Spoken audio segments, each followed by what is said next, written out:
Today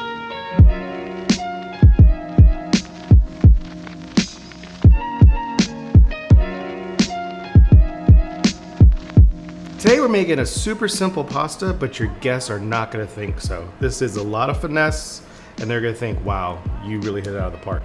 So we start off with a saute. Very simply, extra virgin olive oil. Now as far as the size of your saute pan, I'm just looking to cover the pan because I'm using the bacon fat and using that grease with the pasta. So I'm just looking to coat the pan. Again, I don't know the size of your saute pan. It might be a little bit bigger. Just make it look moist. And then we add our bacon. One of the key things to any kind of saute is you want to hear that sound. That means your pan was hot and you're ready to saute. That's probably the number one question I get about chicken sticking or fish sticking is how come? That's the main culprit right there. The pan wasn't hot enough.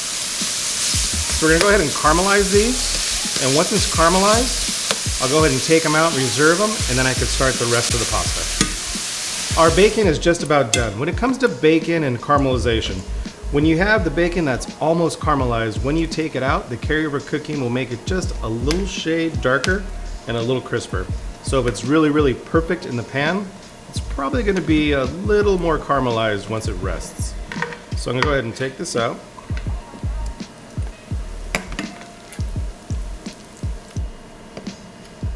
Now as far as extra grease, all I'm looking for is to coat the pan and just a little bit more because we have eggplant, and eggplant generally will soak up a lot of this oil. So I'm gonna go ahead and take some out. We can add this to biscuits or something like that, maybe in another recipe, but you wanna save your bacon or pork grease.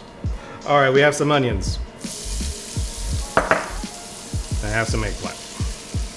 Now the eggplant is not normally chopped this small, or when you see it, it's really not gonna be this size.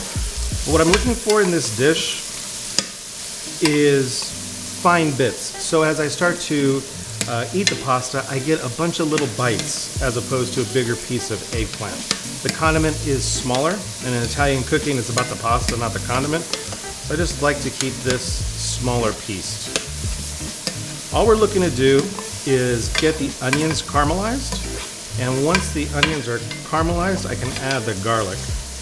Also in the bottom of the pan, we have fond. Fond is flavor. Fond is the stuff on the bottom of your pan if you want to keep it simple, but this caramelization is a lot of flavor.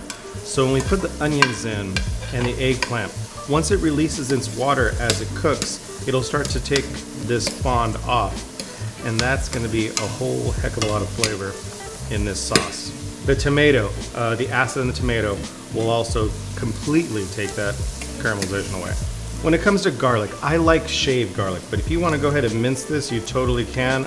I just love garlic, and I like the appearance of it, and if people don't like garlic or they want to have less garlic, they could see it in the pasta and then just move their fork around it.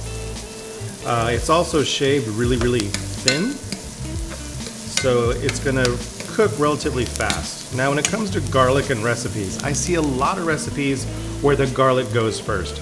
That's cool for the author to say that, but in practical application, you don't want to burn your garlic. So if I were to put this in the very, very beginning, by the time I add my tomatoes, it is really powerful garlic. And the problem with garlic, or the thing to be mindful of, when you have when garlic burns, that burnt flavor is not gonna go away. So a lot of times I will add garlic in a saute at the very, very end, or in sauce making at the very, very end before I add my acid. So a good rule of thumb I like to use is when you can really smell the garlic, it's cooked, which is pretty much where we're at. So I'm gonna add my smoked paprika, some chili flake. If you wanna add more chili flake or less, totally your call. Some oregano. Go ahead and give that a mix. And now I'm gonna add my tomato product. So I have some paste. It's gonna give the sauce a little body. Go ahead and smear that down.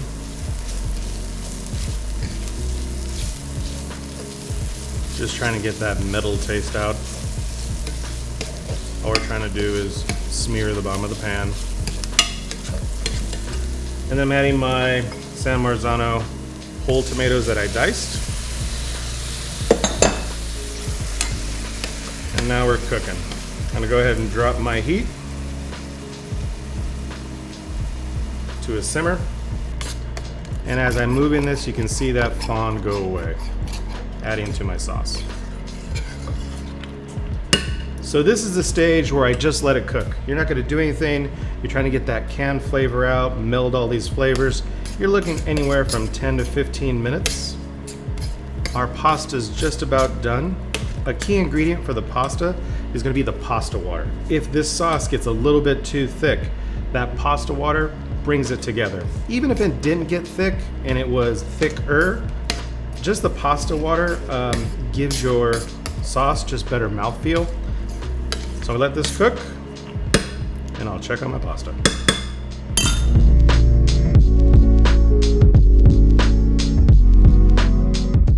The pasta, as you can see, really got thick, and this is kind of what I was talking about. Just nice consistency, relatively thick, but I kind of want to bring it together to make it sauce consistency, and this is the gold. This is the pasta water. As you can see, the starches have released from the pasta, so it makes it a little bit off-colored. Plus, we have salt. So that's why I haven't salted anything yet. When we use the pasta water, this is kind of where a lot of our salt's coming from. So I just want to put enough to make it sauce consistency, which wasn't the whole cup. And this is kind of what I'm looking for. It's really thick. And if it turns out it's too thick, I can always add more pasta water.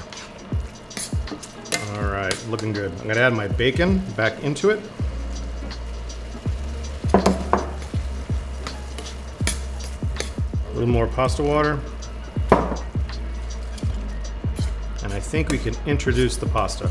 Now, a lot of times when you see recipes or you see pictures around, the pasta's on the bottom and they pour some sauce on top.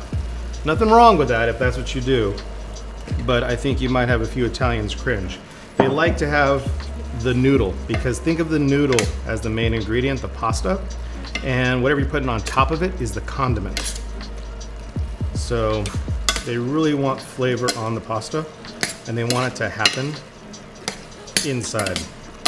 Also, when you're doing any type of pasta sauce, like let's say carbonara, the pasta water is really important, because I would add it right about now when most people add their pasta water to kind of bring the pasta together, and they'll stir pretty vigorously. Really don't have to too much with this rigatoni, but if this was like a, I don't know, linguine or a spaghetti, a little more movement. All right, this is just about perfect. Also, what we're looking for is coverage on the noodle, and it's a soft coverage, meaning it looks saucy, like the sauce could fall right off. It's not thick and clumpy, and that's what the pasta water is doing for you. This might change the consistency a little bit, but we're gonna add a little Parmesan cheese, so it might make it a little bit thicker, just enough to taste. I'm gonna incorporate that in. Turn off my heat and give this a quick taste.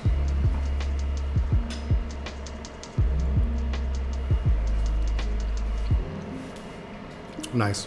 A lot of flavor, bite from the red chili. Salt's pretty good. I'm gonna finish off my seasoning with the salt. I like a little more pepper.